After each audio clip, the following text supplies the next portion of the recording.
What is good, guys? It's Ray J back with another video, and in this one I want to break down what's happening with Tesla, SPY, Nvda, the QQQ, and a couple of other tickers. I'm also going to break down why tomorrow is going to be a very important day for the markets as we have CPI data coming out. Not to mention more news about Tesla. It's very, very important. But before I break down devil's information, before I get into any more details, let me just mention a couple of things. I am firstly not a financial planner, so take nothing I say as financial advice. And also, if you guys can, please check out the Moomoo link, which is down below and in the description. If you sign up for Moon, deposit $100, you're guaranteed 5 free stocks. If you deposit $1,000, you're guaranteed 15 in total. And the offer ends very, very soon in just about 3 weeks from now. Anyways, when it comes to the market, I just want to say that right now, Tesla saw a very, very nice looking structure. We actually were attempting to push higher, but we failed to close above 265 to really start breaking out. So as of right now, Tesla's still range bound, trading between 260 and 265. We've been in this range for the majority of the last 2 days. So the question is, what's going to happen from here? And the answer is it's going to depend on a lot of different factors, such as data that's coming out. But despite Tesla's performance right here, as it's approaching some tough resistance, SPY and the QQQ are continuing to rip up to new all-time highs. The market's continuing to rally, and there's no sign of the rally stopping quite yet. So I want to break down some very important information about the markets first before I talk about what's going on with the charts. One thing worth noting is that Jerome Powell had to give a testimony today in front of very important lawmakers, and he continues to reiterate the Fed's important dual mandate. The Fed is being very, very careful with the way that they're going about policy. Jerome Powell is claiming that the Fed does not want to cut too early because, once again, it's going to cause them to have to do even more work than necessary. But simultaneously, they don't want to cut too late. They don't want to hold rates for way too high for way too long to the point where it absolutely demolishes the economy and leads to a lot of contraction. So he pretty much reiterated this point. And besides that, he was just answering a lot of questions, trying to avoid politics. But Powell didn't really say much. The market kind of shopped a bit when he was speaking, and towards the end of his testimony, the market started to rip, and we saw SPY continue to climb and then just continue to go from there. Tesla also tried to climb a bit, only to come back down and continue to just trade within this range.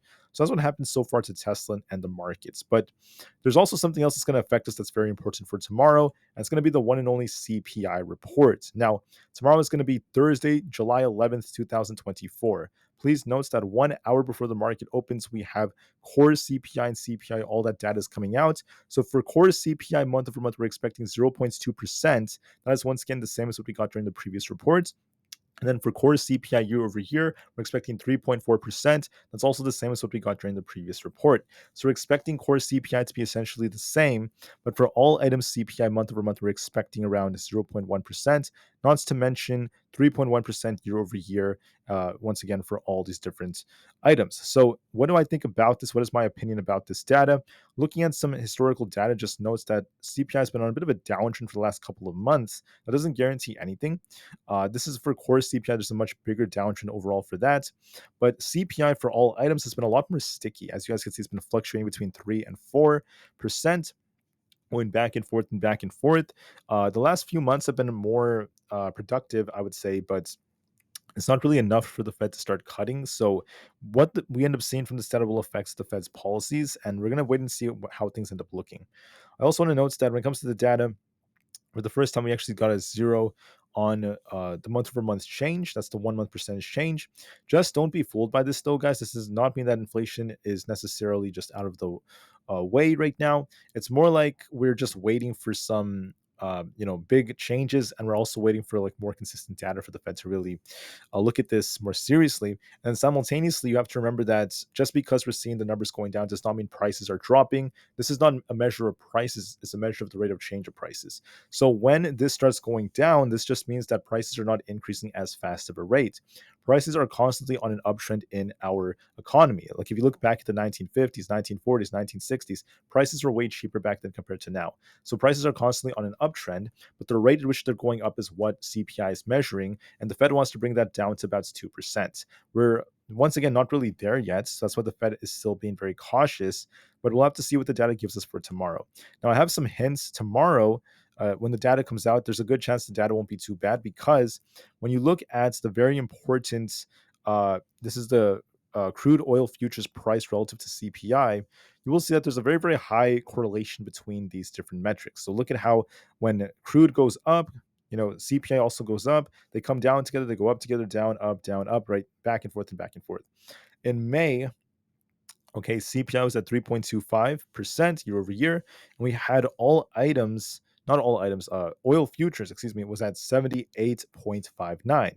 So for June, CPI is not out, but we have crude oil futures at 78.71. So it's almost the same as before. This is suggesting that we're going to get a very similar CPI. So that makes me suspect that when it comes to the data, we're going to most likely get, in my opinion, CPI for all items close to expectations. I think that's going to most likely happen. But there's a big but. For core CPI, it's most likely going to be, I would say, also close to what we're expecting, the same as before. I'm not seeing signs that really prove that core CPI is going to be dropping like super significantly. We'll see if that ends up being the case. So this is going to most likely be the same as before, but all item CPI is going to most likely be a little bit more tame based off what the data is suggesting.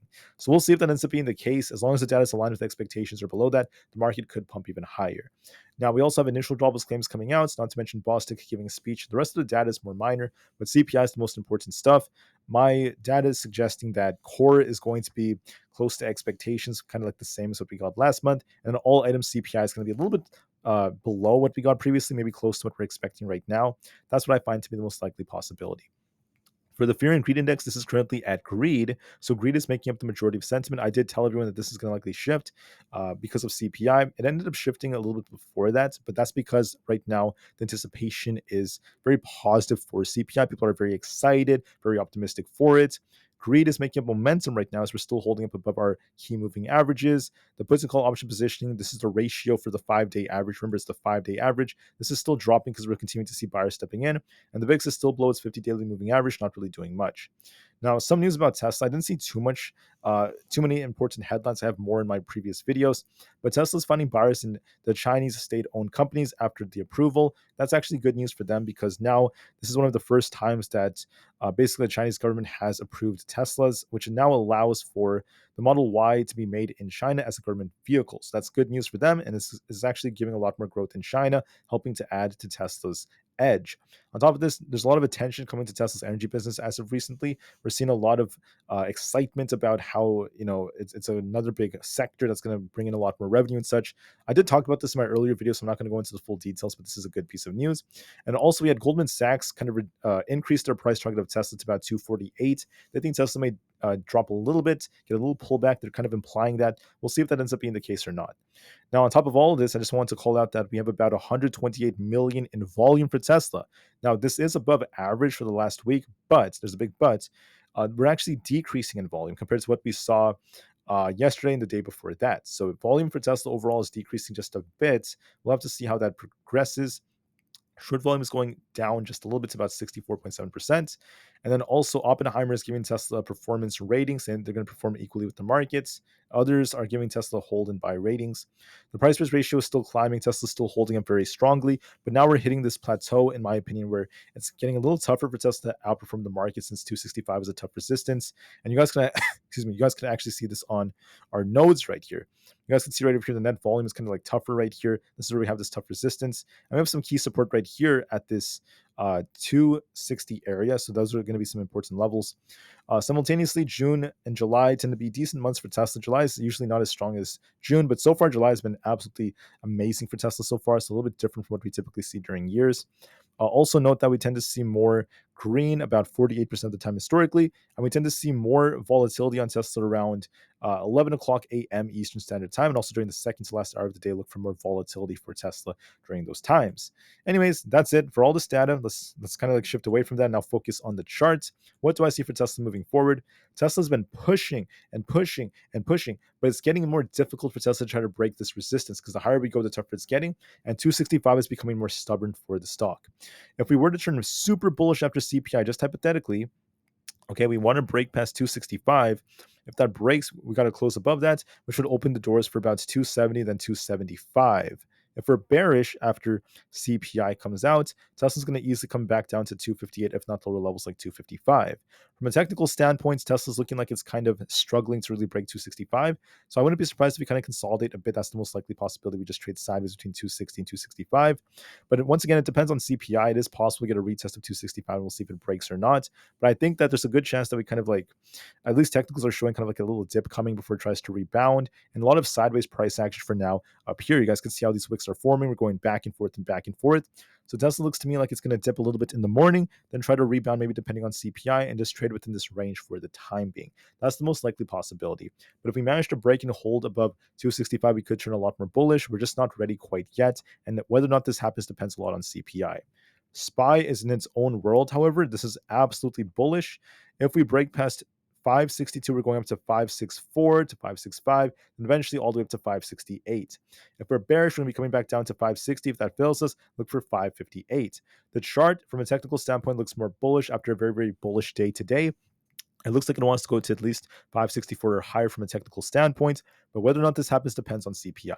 Now, honestly, guys, I'm not a fortune teller. I don't know what CPI is going to be, by the way, so I can't make any promises about the numbers. I can tell you what's most likely going to happen based off my data, which is suggesting that numbers will be like so, pretty good, which could, once again, fuel the upside, and that does kind of look more favorable on the charts. But I can't promise that until we see the data. Just keep that in the back of your minds. The charts do look more bullish, but depends on CPI too. Nvda on the 4-hour time frame is looking more bullish because we have an imbalance to fill up here.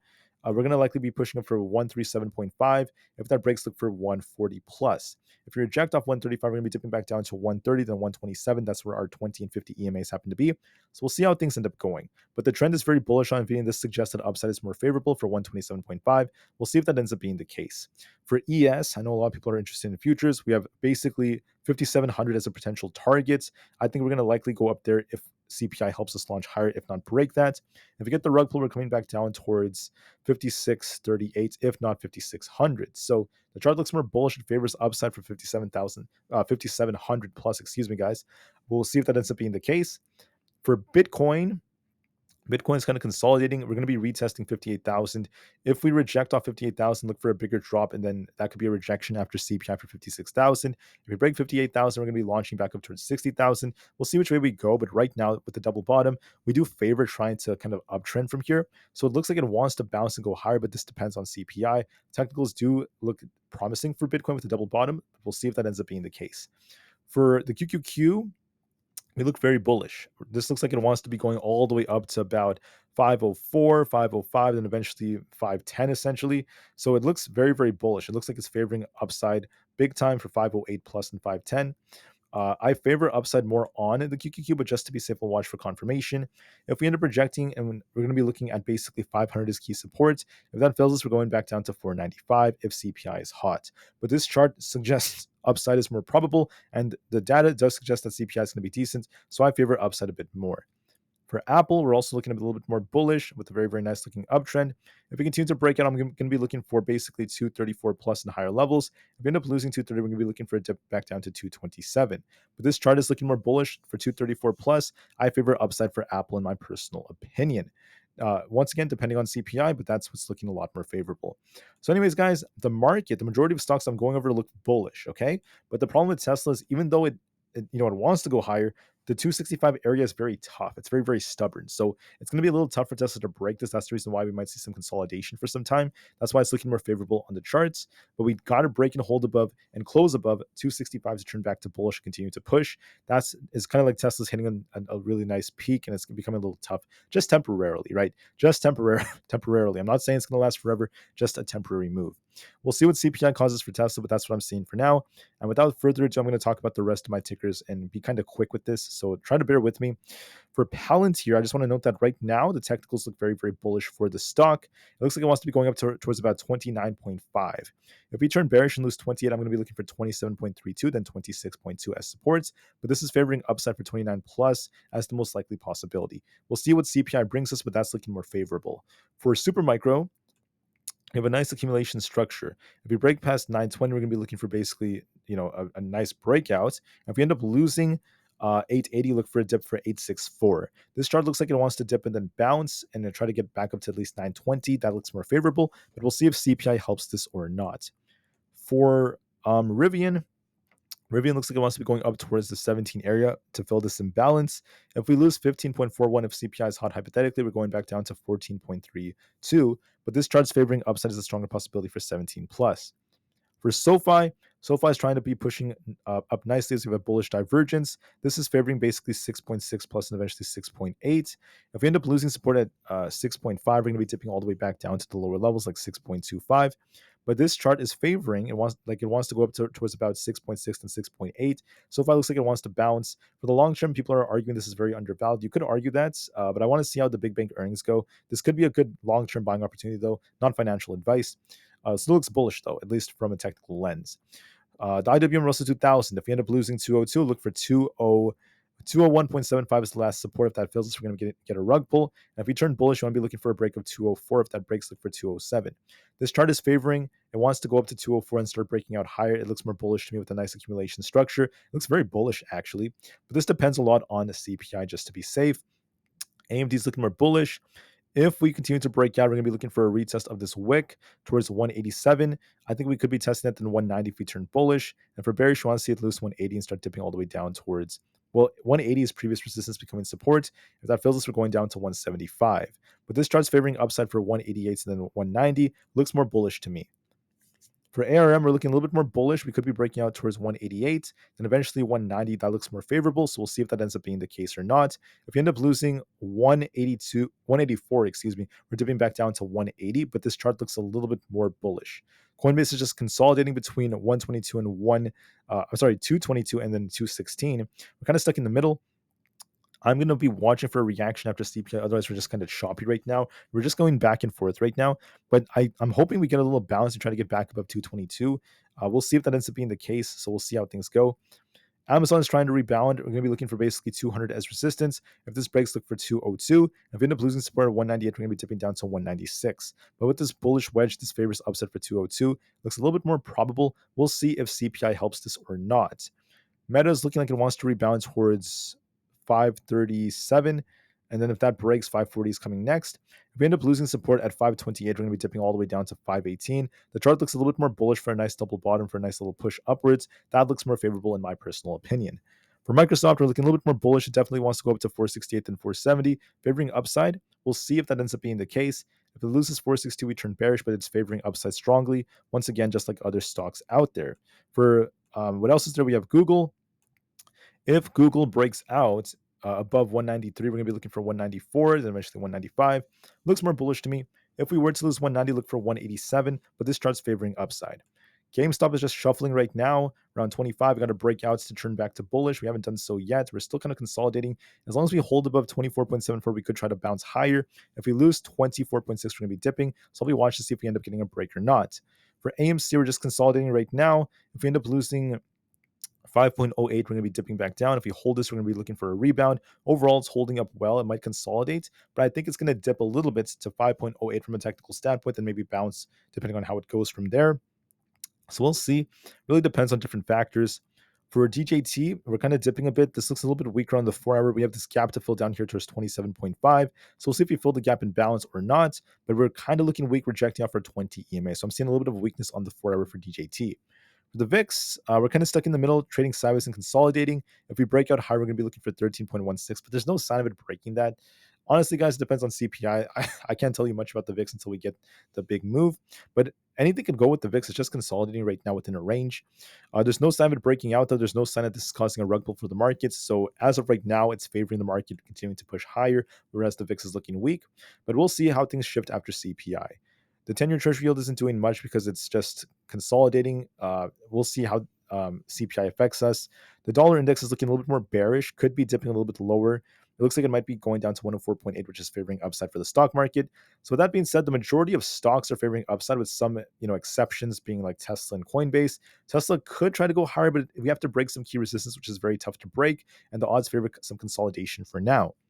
With that being said, let's see how CPI ends up looking, guys. I want to thank you all so much for listening. I'll be back tomorrow before the market opens to talk about what the numbers look like. And with that being said, I just want to say I really appreciate you guys so much for your attention and all your, kind comments and such. So thank you guys so much. I hope you guys have a great evening, a great morning, a great night, wherever you guys are around the world. Take care, guys, and I'll see you guys very soon tomorrow before the market opens. All right, have a great day, guys. Tesla to the moon because the long term is still incredibly bright, and peace out.